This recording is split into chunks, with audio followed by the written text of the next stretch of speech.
네, 오늘의 전국 상황 조기현 더불어민주당 법률위 부위원장, 이준우 국민의힘 대변인 두 분과 짚어보겠습니다. 어서 오세요. 네, 안녕하세요. 네, 지금 양당 모두 오늘 경선 후보 등록을 마감합니다. 앞서서 어제부터 받았던 국민의힘은 오후 5시쯤에 마감을 했고 이제 민주당이 한 3분 정도 뒤면은 마감을 할 텐데 대세에 별로 지장은 없겠죠? 네, 뭐 예정대로 이재명 대표, 김경수 전 지사, 김동연 지사 이렇게 세 분이 등록을 했고요. 뭐 쭉 거론되는 후보들 중에 이미 다 이제 불출마 선언을 했기 때문에 세 분이 등록할 거로 예상이 됐고 예정된 대로 세 분이 이제 등록을 해서 예비 경선 없이 이제 본경선 절차로 바로 들어가게 됩니다. 4개 권역 순회 투표가 바로 시작이 되고요. 4월 27일에 민주당의 최종 후보가 확정되는 일정입니다. 예, 국민의힘은 1시간이 아직 안 됐네요. 조금 전인 5시에 마감이 됐는데 별다른 이슈 없었죠? 예, 별다른 이슈는 없었고요. 5시에 마감했는데 아마 지금 최종적으로 아마 후보자들의 어떤 기탁금 이런 걸 확인하는 과정이 좀 있을 거예요. 그래서 예. 확인이 되고 나면 공식적으로 몇 명이 누가 신청을 완료했다 이렇게 발표를 할 것 같고요. 아마 10명 정도에서 그치지 않을까, 10명 언더로 되지 않을까 그렇게 생각합니다. 네, 지금 경선 일정 자체는 민주당이 먼저 마무리하게 될 것 같은데 4월 27일이라고 말씀을 하셨는데 그렇다면은 양당의 대선 후보 행보에 일주일 정도 차이가 발생하는 거 아니겠습니까? 예. 그런데 뭐 이제 뭐 경선 일정이 시작되니까 이제 경선 과정을 지켜봐야 될 것이고 실제 뭐 다른 변수가 생길 수도 있지만 지금 이재명 후보의 당선 가능성이 매우 높기 때문에 이런 부분을 또 국민의힘 후보들 또 국민의힘은 어느 정도 다 예상하고 있는 거 아니겠습니까?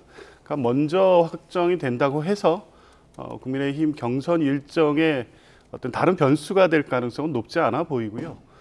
지금 나오고 있는 여러 가지 연합 또 빅텐트론 뭐 이런 부분에 대한 일정을 확정하는 데 있어서 민주당 후보가 먼저 확정이 되기 때문에 그 부분에 영향을 미칠 가능성은 있습니다. 일단 27일에 민주당 후보가 확정이 되면 그 즈음부터 이제 국민의힘 후보들은 상대적으로 민주당 후보 확정된 후보와의 가상 대결이라든가 각 여론조사 나오는 이 결과에 따라서 실제 국민의힘 후보가 선출된 이후에 후보 간 연합 또 빅텐트론 등등을 어떤 방식으로 전개할지 이런 부분에 대한 여러 가지 구상들이 나오게 될 것으로 보입니다. 예, 이재명 예비 후보의 어제 오늘 행보를 보면은 당 경선보다는 본 경선을 노리는 거 아니냐는 분석도 있는데 일주일 정도 늦게 국민의힘 후보가 나오는 거는 어떤 영향 없을까요? 사실 국민의힘 입장에서는요, 지금 옆집에서 무슨 일이 일어나는지 별 관심이 없습니다. 지금 사실 왜냐하면 이재명 대표가 어차피 대선 주자로 지금 확정적이기 때문에 우리 국민의힘 입장에서는 우리 국민의힘의 경선에 얼마나 많은 사람들의 이제 관심과 이목을 끄느냐 그리고 흥행을 성공하느냐 여기에 지금 우리는 올인할 수밖에 없는 상황이고요. 민주당에서는 아마 경선 흥행이 저조할 거기 때문에 그 흥행을 위해서 이제 각 주자들이 3명이서 나와서 흥행 카드를 아마 사용할 것 같아요. 그렇다고 해서 나중에 본선 이제 대선 가서는 정작 사용할 카드가 없어지는 그런 문제가 생길 수도 있습니다. 민주당에서는요. 그리고 또 하나 말씀드리면 김동연 지사, 그다음에 김경수 전 지사분이 비명 친문의 이제 핵심 이제 상징적 인물도 아니겠습니까? 과연 이분들을 얼마나 선전해서 의미 있는 지지율을 끌어내느냐 이 정도가 아마 관심 받지 않을까 생각됩니다. 네, 지금 계속해서 보수 진영에서는 한덕수 대행 차출론이 뜨겁지 않았습니까? 박수영 의원은 국민의힘 전체 의원의 절반인 54명이 지금 한 대행을 지지하고 있다. 이런 얘기도 했었는데 어떻습니까?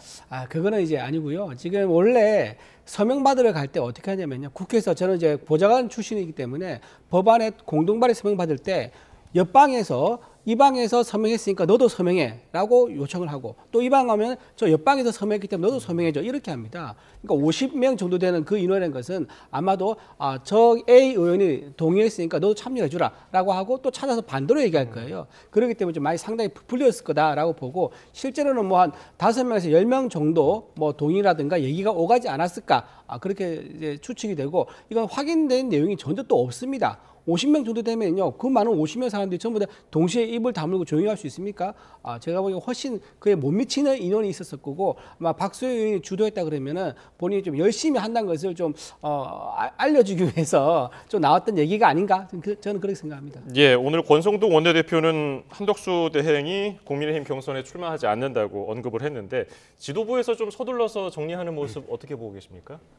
당연히 그럴 수밖에 없는 상황이죠. 왜냐하면 국민의힘은 지금 국민의힘 자체 경선을 통해서 국민적 관심을 좀 끌어내야 되는데 한덕수 대행의 출마론, 대망론, 뭐 차출설 등등이 나온 이후에 사실상 국민의힘 경선에 국민들 관심이 좀 떨어지고 있는 건 분명해 보입니다. 이 관심이 온통 한덕수 대행이 출마하느냐 여부에 좀 쏠려 있죠. 이제 이런 부분을 의도한 부분도 분명히 있습니다. 한덕수 대행이 트럼프 대통령과의 통화 내용을 사실상 의도적으로 공개한 것으로 보이고, 그리고 그 이후에 국민의힘 의원들, 특히 중진 의원 몇 분 중심으로 해서 한덕수 대망론 차출설을 계속 부추기고 있기 때문에 국민의힘 후보들로서는 뭐 이런 분위기 자체가 달갑지 않은 건 분명하죠. 이제 그렇기 때문에 지도부 입장에서는 선을 긋는데 제일 중요한 것은 한덕수 대행이 소임을 다하겠다는 입장을 밝힌 것이 어떻게 보면 권한 대행으로서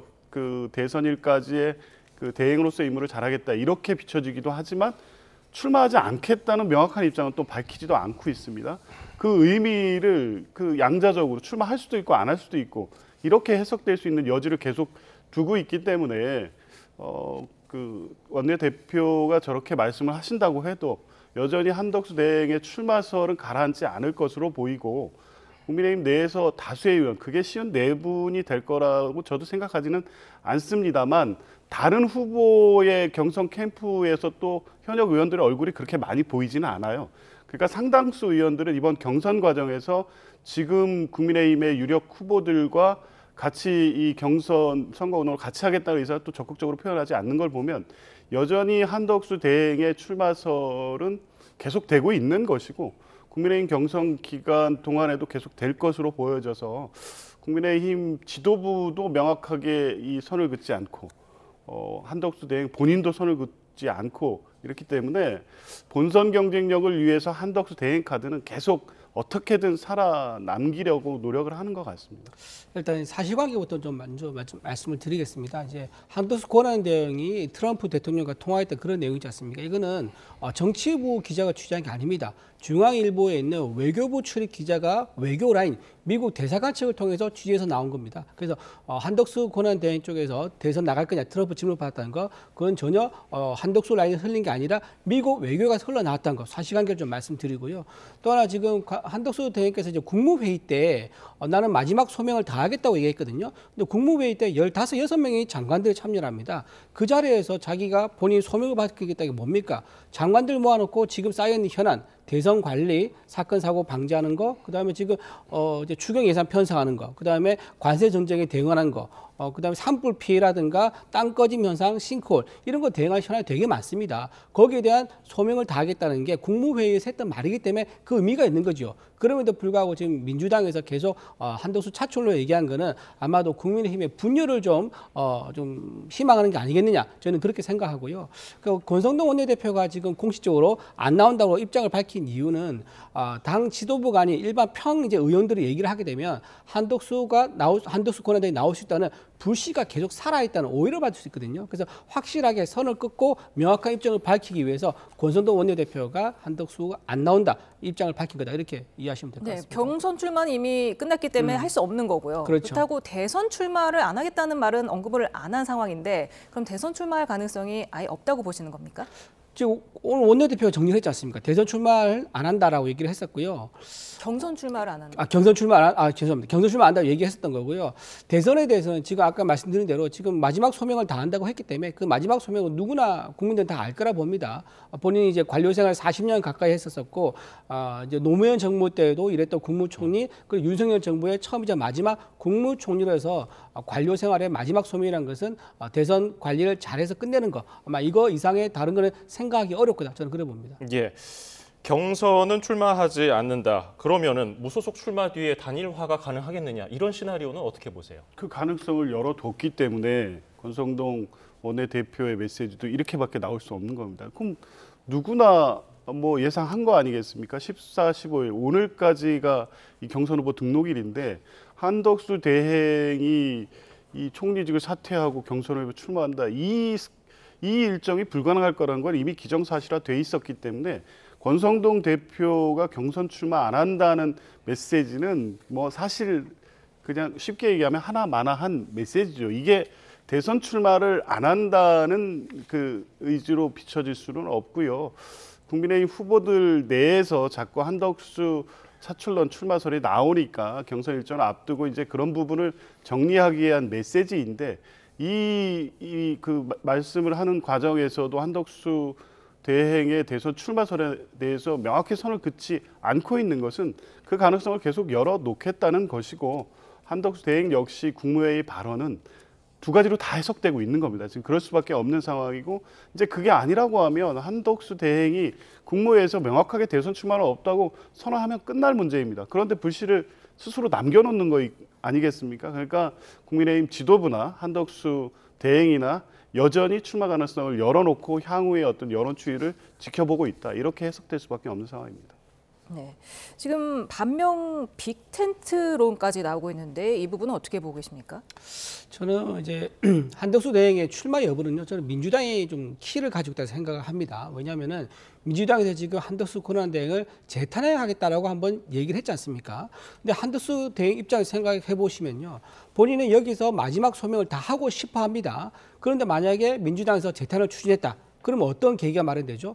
대선 출마할 수 있는 계기가 마련되는 겁니다. 그런데 한덕수 권한대행에서 출마할지 안 할지 입장을 밝히지 않으면 어떻게 됩니까? 민주당 입장에서는 탄핵을 해야 되나 말아야 되나 탄핵 카드를 못 쓰는 상황이 되죠. 그래서 한덕수 권한대행 입장에서는 본인 입장을 모호하게 세모 삼각형으로 가는 것이 본인이 안정적으로 마지막 소명을 다할 수 있는 그런 방법 중에 하나입니다. 그러다 보니까 아마 한덕수 대행께서 이런 선택을 할 수밖에 없었다라고 생각을 하고요. 빅텐트라는 것은 아마 여러 가지 빅텐트가 있을 겁니다. 뭐 이제 반명 빅텐트냐 아니면 이제 미래를 위한 빅텐트냐 이제 이런 것도 있을 건데 저는 국민의힘 후보가 확정이 되고 이준석 개혁신당 이제 윤석 대표 확정됐죠. 되고 해서 경쟁이 붙는다면요. 아마 이재명 대표와 경쟁률이 지난 대선 못지않게 치열해질 거라고 저는 봅니다. 치열해진다 그러면은 굳이 한덕수 대행이 나설 필요가 없는 거죠. 그러면 그 상황에서 이제 이준석 대표와 국민의힘 후보 간의 연대 이것이 아마 승부를 가를 수 있는 중요한 이제 상황이 되지 않을까 그런 생각합니다. 예, 이준석 개혁신당 의원뿐 아니라 새미래 민주당 이낙연 전 총리 얘기까지 나오고요. 이런 식으로 보수와 진보를 아우르는 빅텐트가 가능하다고 보시는지요? 그런 방식의 빅텐트는 불가능하다고 봅니다. 그런 정도의 이 선거 연합을 하려면 시간과 명분 그리고 그 빅텐트를 통해서 승리 가능성 이 조건이 갖춰야 되는데 일단 시간이 부족합니다. 지금 경선 일정이 이제 뭐 착수가 됐고요. 4월 안으로 각 후보들이 확정이 됩니다. 국민의힘은 5월 3일인가 그렇죠. 그리고 그 이후로 한 달 내에 본선이 진행됩니다.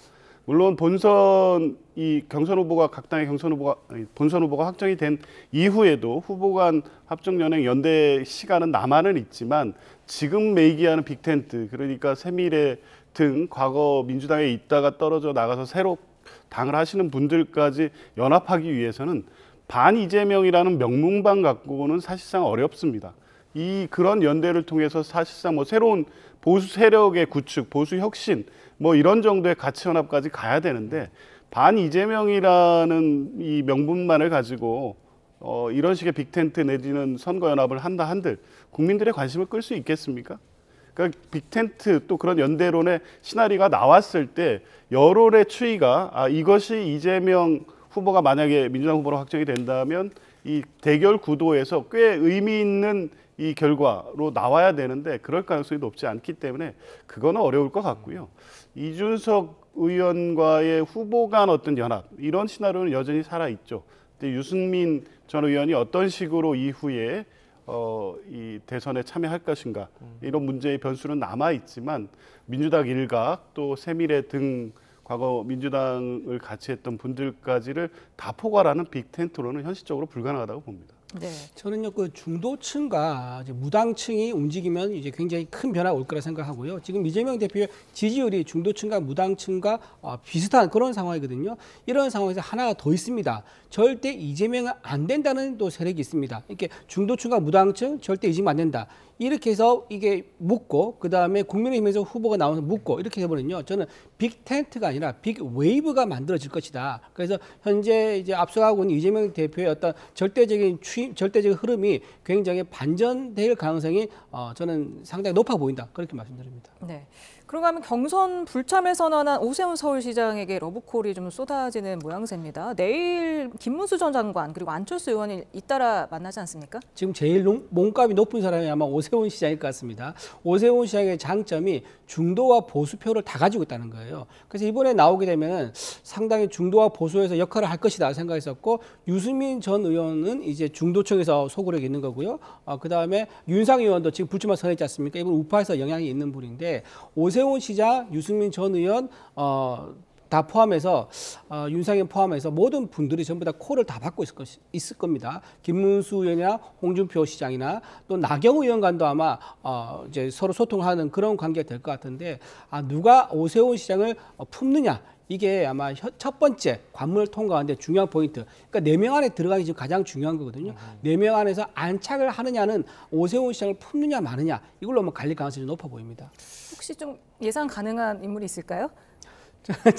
제가 국민의힘 대변이다 보니까 모두 후보에 대해서 응원을 하는 거고요. 4명 안에 나왔다. 아마도 이제 홍준표 의원, 김문수 의원 정도는 이제 들어가실 것 같고요. 3위는 이제 나경원 의원 되지 않을까. 그러면 4위가 5위가 누구겠냐 이건데, 아마 안철수 의원하고 한동훈 전 대표가 치열하게 4위전을 두고 아마 경쟁하지 않을까, 그렇게 생각해 봅니다. 예, 상대당이지만은 4명의 누가 될 것으로 전망하고 계세요? 뭐 지금 지지율 1위를 보이고 있는 김문수 전 장관은 당연히 들어갈 것으로 보고요. 최근에 유승민 전 의원 또 오세훈 시장의 불출마 이후에 한동훈 전 대표 쪽으로의 이동이 약간 보이는 것 같습니다. 이제 오늘 내일 계속 나오는 여론조사를 봐야 되겠는데, 한동훈 전 대표 역시 4위 안에는 뭐 넉넉히 들어갈 것으로 보여지고요. 홍준표 시장도 역시 이 팬덤이 있고 적극적 지지층이 있기 때문에 4위에 포함되는 것은 큰 무리가 없어 보이는데, 마지막 이제 4번째가 누구일지가 조금 예측이 좀 어렵습니다. 최근에 나경원 의원의 부상이 좀 눈에 띄기는 합니다. 당초에는 뭐 그 전체적인 지지율 추이도 그렇고 안철수 의원 정도로 봤었는데, 나경원 의원이 출마 선언을 한 이후에 적극적 행보를 하고 또 탄핵에 반대했던 보수 지지층들의 지지율을 어느 정도 흡수하는 모습도 보이고 있고, 그 김문수 후보와의 어떤 연대, 이런 것들이 그 4위권 안에 들 수 있는 어떤 전략으로서 효과를 좀 거두고 있는 것 같습니다. 그런 측면에서 보면 안철수 의원보다는 최근의 어떤 분위기는 나경원 의원의 4위 포함 가능성이 조금 더 있어 보입니다. 저는 안철수 의원이 4위에 좀 꼭 들어갈 거라고 좀 예상 좀 하는 편인데, 예. 지난번 대선에서 안철수 후보가 국민의당으로 나왔었거든요. 그때 얻은 지지율이 22% 정도 됩니다. 굉장히 높은 수치죠. 대선 주자로 나왔었으니까. 그리고 안철수 후보가 중요한 이제 큰 선거에서 여러 번 나왔었습니다. 그래서 국민의힘 입장에서는 항상 상수로 안철수 후보에 대한 지지가 있기 때문에 아마 탈락한 이변은 없지 않을까라고 조심스럽게 예측을 좀 해봅니다. 네. 오늘 한동훈 전 대표가 인공지능 인프라 마련에 총 200조 원을 투자하겠다. 그래서 AI 3대 강국으로 도약하겠다고 공약을 했는데, 이재명 대표랑 같은 날 또 출마 선언을 하더니 또 어제 이재명 전 대표가 100조 원을 AI에 투자하겠다고 하지 않습니까? 좀 맞대응 전략인가요? 그렇게 보입니다. 뭐 계속 한동훈 대표의 슬로건은 이재명을 이길 후보, 이거 아니겠습니까? 맞대응을 하는 방식으로 경쟁력을 계속 돋보이게 하는 전략을 쓰고 있는 것 같은데요. 좀 다른 방식으로 차별화하시는 게 어떨까 싶습니다. 사실상 내용, 이 AI 투자에 대해서는 총 투자금 규모만 다를 뿐, 그러니까 이재명 후보가 100조를 얘기하니까 이제 본인은 200조, 이런 식이 아닌가 싶어서요. 이런 방식으로 해서 이재명 후보와의 경쟁력을 보여주는 데까지는 좋지만, 독자적으로, 그러니까 대통령 후보로서의 비전을 국민들에게 설득력 있게 전달하는 방식일까 하는 약간 의문입니다. 그리고 이제 한동훈 후보 같은 경우에는 이미 국민의힘의 비상대책위원장으로서 이재명 대표 조국 심판론으로 총선을 치렀지만 실패한 어떤 리더입니다. 이제 그 이미지를 자꾸 영상시키기 때문에 이재명 대표와의 각을 세우는 방식으로만 해서 과연 4위 안에 들 수는 있겠지만 국민의힘의 후보로 확정이 될 수 있을까, 이런 좀 의문은 있어서요. 각자의 어떤 비전과 정책을 발표하는 것은 본인의 일정과 전략에 따라서 하겠지만, 이재명 대표와 자꾸 이렇게 결부시켜서 이 차별화하는 방식, 그것도 일정과 내용을 자꾸 이렇게 같이 가는 방식으로 하는 것이 그렇게 유효한 전략으로 보이지는 않습니다. 예. 한동훈 대표 입장에서는 이제 몇 가지 이제 약점이 좀 있습니다. 본인이 이제 영선 지금 영선 이제 전 당 대표죠. 만약에 당 대표가 된다, 그 대통령이 된다 그러면 또 다시 영선 이제 국가 지도자가 탄생하게 될 텐데 거기에 대해서 국민들이 과연 선택을 또 할 것이냐 이런 문제가 있을 거고요. 또 하나 지금 본인이 이제 당정 관계 속에서 본인이 당사자로서 대통령과 원만하지 않은 관계를 좀 맺었지 않습니까? 그러면 본인이 현재 당의 어떤 지지 기반이 확정적으로 안정권을 못 받았단 말이에요. 그런 상태에서 대통령이 된다 그러면 또 당정 갈등, 자기가 일으켰던 당정 갈등에 본인이 또 거꾸로 되받게 되는 이런 상황이 문제가 될 수 있습니다. 그러다 보니까 어떤 전략을 펼 수밖에 없냐면 탄핵 찬성이냐, 탄핵 반대냐 이런 프레임으로 가면 무조건 한동훈 대표는 불리한 입장이 된 거죠. 그러다 보니까 그런 모든 과정, 논란을 다 잠재우고 싸우려고 그러면 오로지 이재명 대표에 대해서만 얘기할 수밖에 없는 그런 이제 전략적인 선택이 제한되는 그런 문제가 있는 거죠. 예. 한동훈 전 대표 얘기를 좀 더 해보면은 나경원 의원과도 약간 지난 당대표 선거 때 치열한 공방이 네. 있었잖아요. 그 국회 패스트트랙 충돌 사건 공소 취하를 해달라고 청탁을 했다면서 나 후보와의 얘기를 공개를 했는데 나 후보가 당시에 반발하니까 결국 한 전 대표가 하루 만에 사과하기도 했고요. 이거는 어떻게 경선까지 계속 이어질까요? 이어질 수밖에 없을 거죠. 왜냐하면 나경원 의원 입장에서 굉장히 원내대표 입장에서 그 당시에 패스트 트랙에 의한 불가피한 충돌이 생긴 건데 여기에 대해서 한동훈 대표가 방송 토론 중에 무슨 개인적인 법원 어떤 그 사건 청탁처럼 이런 식으로 답변하니까 그건 도저히 수용할 수 없는 거죠. 이제 법이 이제 정치적으로 해결할 문제를 법적으로 처리하려고 하니까 이거는 정치가 해결할 수 있게 여지를 달라 이제 이런 얘기를 한 건데 그걸 두고 이제 무슨 사건 청탁처럼 얘기한 거는 아마 나경원 입장에서는 수용하기 힘들 거고 거기에 대해서도 사실 한동훈 대표가 다음날 약간 사과를 했다 그러지만 그것도 명확한 사과는 아니고 약간 유감 표명하시고 했기 때문에 나경원 원내대표 전 원내대표 입장에서는 아마 여기에 대한 이제 앙금이 깨끗하게 씻어지지는 않았을 거다 그렇게 봅니다. 나경원 의원은 탄핵을 선동한 한동훈 전 대표 도저히 함께할 수 없다. 한동훈만큼은 이겨야 한다 이렇게 얘기를 했는데 그러자 한동훈 전 대표가 통합진보당 이정희 후보 발언이 생각난다 이렇게 얘기를 했어요. 예. 일단 감정적으로 구원이 있죠. 전당대회 때 지금도 뭐 그 상당히 격앙하는 나경원 의원의 표정이 지금도 떠오르는데요. 그 감정이 뭐 쉽게 사그러들기 어렵고 두 분 간의 뭐 불씨는 뭐 없애기는 어려울 것 같은데 저는 뭐 이게 그냥 그때를 떠올려서 뭐 한동훈 그 후보에 대한 특정한 뭐 메시지를 갑자기 뭐 그 예정이 없이 한 것이 아니라 안정적 사위를 위한 전략이라고 보여집니다. 한동훈 후보 같은 경우에는 탄핵에 찬성하고 비상감 해제 결의에 참여했던 거를 정치적 자산으로 해서 국민의힘의 후보들 중에 그런 후보가 본인밖에 없고 그래서 중도로 확장을 할 수 있는 후보고 그렇게 돼서 이제 민주당의 이재명 후보가 될 경우에 본인이 이제 이길 수 있는 후보다 이 메시지를 계속 내고 있기 때문에 탄핵에 찬성한 한동훈 대표를 공격하는 것이 나경원 후보로서는 사위 안에 1차적으로 들기 위해서는 유효한 전략일 수 있습니다. 실제 최근에 어떤 여론조사를 보면 이 나경원 의원의 상승세가 좀 보이는데 그게 그 다른 곳에서 그 지지율이 오는 게 아니라 탄핵에 반대한 어떤 지지층 내부의 어떤 지지율 이동으로 보여집니다.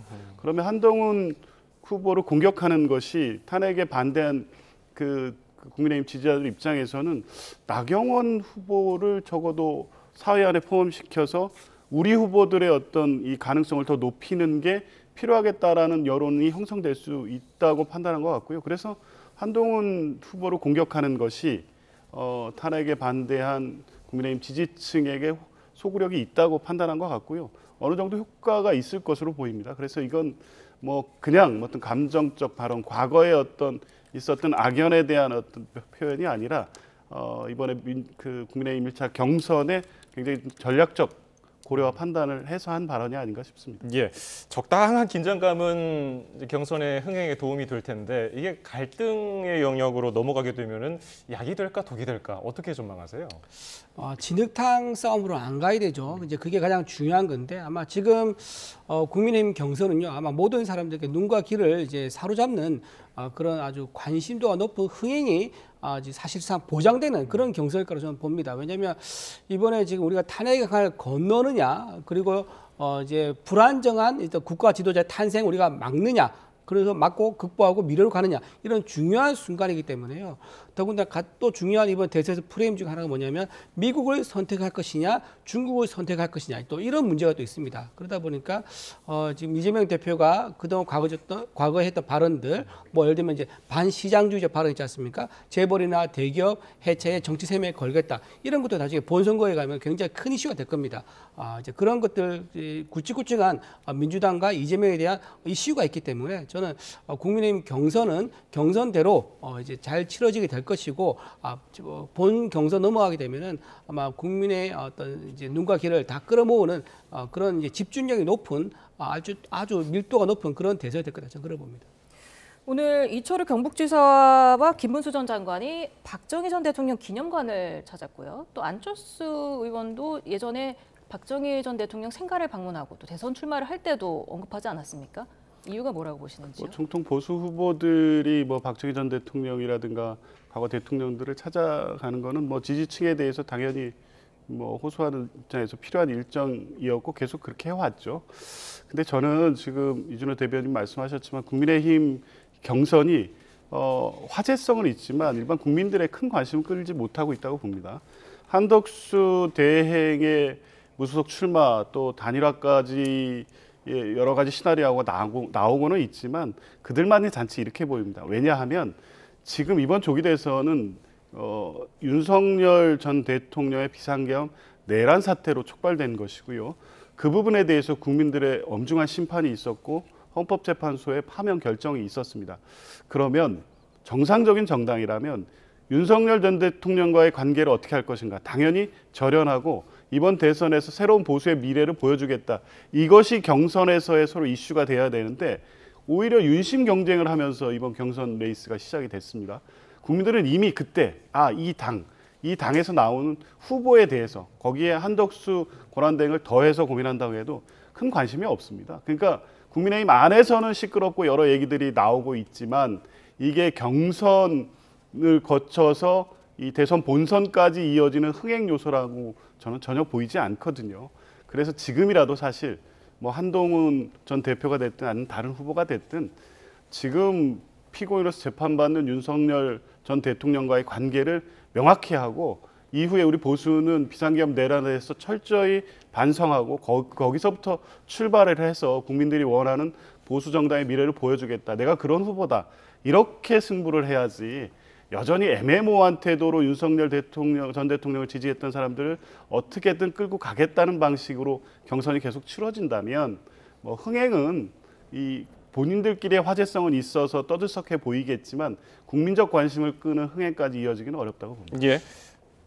이재명 민주당 전 대표는 오늘 유시민 작가 또 도올 선생을 만난 그 영상 대담을 공개했습니다. 즉흥적인 모습보다는 준비된 잘 짜여진 모습을 보여주려고 하는 것 같은데요. 이런 전략 어떻게 보세요? 이재명 대표가 철저히 계산 속에서 움직이는 것 같아요. 본인이 현장에 있다 보면은 본인이 이제 욱하는 게 나옵니다. 욱하다 보면 실언이 나오고요. 그러다 보면 이제 유튜브에도 몇 번 나왔지만은 이제 본인 뭐 예를 들면 욕설 같은 것도 나올 수도 있고 이제 그런 실수를 막기 위해서 아마도 준비된 영상, 이미 짜여진 기획된 연출에 의해서 확정된 안정적인 영상만 보여주는 것 같아요.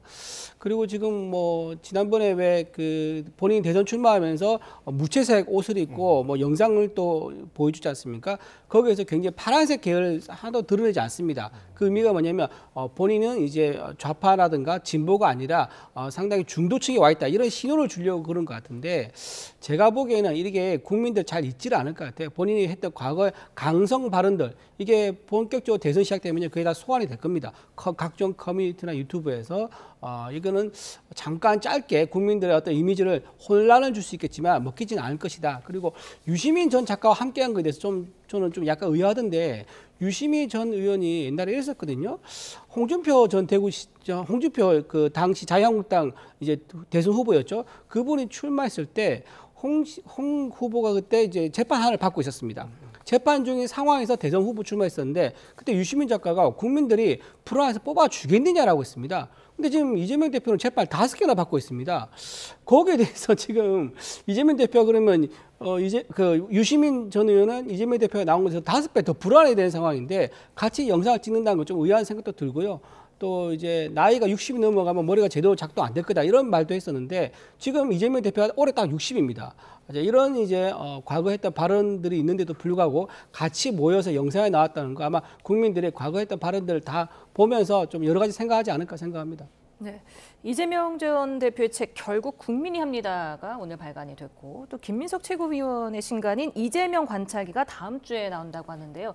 일단 출간은 어떤 의미가 있다고 보십니까? 뭐 지금까지 이재명 대표가 영상으로의 출마 선언 그리고 비전 발표에 최근에 이어지는 행보 이런 걸 통해서 안정감을 잘 보여주고 있다고 봅니다. 오늘 그 유시민 작가든가 도울 선생과의 대담도 이 진보 지지층에게 보여주는 어떤 대통령으로서 비전 이런 부분을 차분하게 대담을 통해서 설명을 했고요. 또 최근에 이어지는 이제 경제계 간담회 또 어제 AI 필요여사 간담회 등을 보면 뭐 굳이 준비한 연출을 하지 않아도 이미 충분히 잘 준비돼 있다는 인상을 보시는 분들에게 잘 전달하고 있고요. 이제 그러한 것들을 전달한 방식 중에 하나가 또 책 아니겠습니까? 이번 비상계엄 내란 과정에서 있었던 국민들의 위대한 어떤 행동, 그것이 민주주의를 지켜내는 과정, 그 뜻을 담는 차기 정부 또 이재명 후보 이것을 표현하기에 가장 적절한 수단이기 때문에 이제 책을 통해서 그 내용들이 좀 전달이 될 거고요. 지금 국민의힘은 여전히 이제 지난 대선처럼 이재명 대표에 대한 후보에 대한 어떤 공격, 반 이재명 정서에 기대해서 선거를 치르려고 할 텐데 그건 이미 유효기간이 끝났습니다. 아무리 그 얘기를 한다 한들 그것으로 국민들은 평가하지 않고요. 지금 5개 재판 얘기했는데 그것은 검찰이 무리한 기소를, 정치 보복적 기소를 했기 때문에 재판이 이루어지고 있는 것이고 그 재판 중에 2개는 무죄 선고를 받았습니다. 나머지 재판 역시 검찰의 기소가 무리했고 특히 제3자 뇌물이나 배임죄 같은 경우는 유죄 성립이 대단히 어려운 내용인데도 불구하고 검찰이 무리하게 기소를 한 겁니다. 그걸 가지고 이재명 대표의 어떤 도덕적 법적 하자가 있다 아무리 주장해도 국민들은 이번 대선은 그 목소리에 크게 귀 기울이지 않을 것으로 봅니다. 방금 이제 죄가 이제 2개가 이제 무죄 확정됐던 것 지금 말씀하셔가지고 말씀드리는데 2개 제가 혐의가 확정된 게 아닙니다. 이제 대법원 판단을 기다리고 있는 거고요. 그 내란도 마찬가지죠. 내란도 헌재에서 내란에서 판단한 적이 없습니다. 그리고 내란 혐의도 형사 재판에서 지금 이제 1심 시작되고 있기 때문에 확정된 게 아니다. 그런 상황에서도 불구하고 계속 내란을 언급하는 것은 어쨌든 간에 윤석열 대통령을 끌어들여 가지고 아마 윤석열 대통령과 국민의힘이 한 몸이 아니겠느냐라는 그런 이제 갈라치기 전략을 쓰려는 것처럼 보이기는 합니다. 하지만 지금 우리나라가 건국이라는 과정, 그러니까 그때 사회주의와 공산주의, 자유민주주의에서 무엇을 택할 것이냐 이 어려운 상황 속에서 자유민주를 택해서 성장을 했고요. 그다음에 부국이라는 과정, 부국의 기틀을 만드는 박정희 전 대통령 시절을 거쳐서 민주화까지 왔습니다. 민주화 이후에 지금 우리는 어디로 갈 것이냐 이런 중요한 상황인데 이재명 대표가 하는 이제 그런 발언들 보면은 중국의 어떤 공산당 일당 체제에 있는 그런 사회주의 전체주의를 좀 약간 추종한 듯한 그런 이제 정책적 행보를 보이고 있기 때문에 아마 이번 대선에서는 아까 말씀 잠깐 드린 것처럼 중국을 선택할 것이냐 미국을 선택할 것이냐 이게 중요한 키워드가 될 것이다 저는 그래 봅니다. 이재명 대변인이나 국민의힘은 이제 계속 이념적 프레임까지 거기에 얹으면 최악의 상황으로 가는 거죠. 이재명은 안 됩니다에서 그치면 지금 구도 전혀 바뀌지 않습니다. 어떤 후보든 간에 이재명보다 더 잘하겠습니다를 갖고 승부를 하셔야지 이번 대선에서까지 이재명은 안 됩니다. 과연 국민들에게 설득력이 있을까요? 저는 지금 그렇지 않을 거로 봅니다. 민주당 얘기를 하는데 이재명 예비 후보 얘기만 하고 있는데 김종현 경기지사도 있고 김경수 전 경남지사도 있습니다. 이 두 인물 일강이약이라는 이제 분석도 있고요. 네.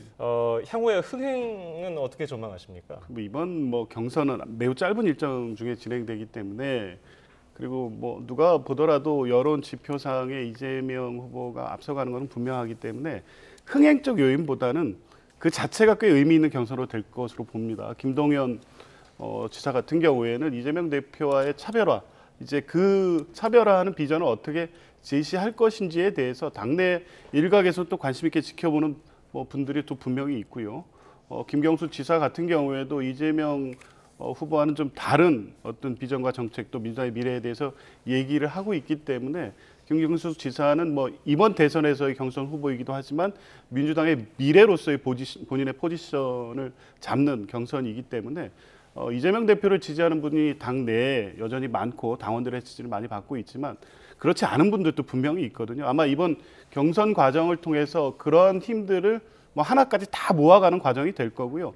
그 힘을 바탕으로 해서 이제 본선을 갈 때 압도적 정권 교체로 이어질 수 있다. 이런 부분에 대해서는 새 후보께서는 충분히 공감하고 있기 때문에 뭐 치열한 경쟁, 그걸 통한 어떤 흥행 요소 이런 부분은 아니지만 의미 있는 경선, 꽤 관심 있게 지켜볼 만한 경선으로 될 것으로 봅니다. 네.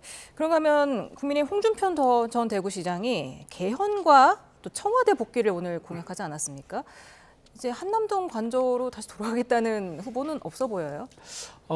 이제 어느 대선 후보든지 간에 본인이 이제 만약에 대통령이 된다 그러면 어디에 거처를 마련할 건지 그거는 이제 당선인의 이제 뜻이고 그 뜻은 다 존중됩니다. 당선되면 이제 예산도 다 따라가고요. 그 법적 근거도 다 수정돼서 다 따라가기 때문에 그거는 자체가 한남동이든 뭐 다시 청와대든 그거는 큰 의미가 있는 게 아니다. 저는 그렇게 생각을 하고요. 아마도 이제 한남동 옮겨서 탄핵을 당했기 때문에 다시 과거로 돌아가서 쭉 오랫동안 청와대로서 역할했던 곳으로 다시 돌아가서 새로운 이제 대한민국을 정립하기 낫지 않겠냐 그런 개인적인 선호 그게 아마 작용한 것 같아 보입니다. 민주당 예비 후보들은 어떤가요? 이재명 예비 후보는 세종 얘기도 나오고요.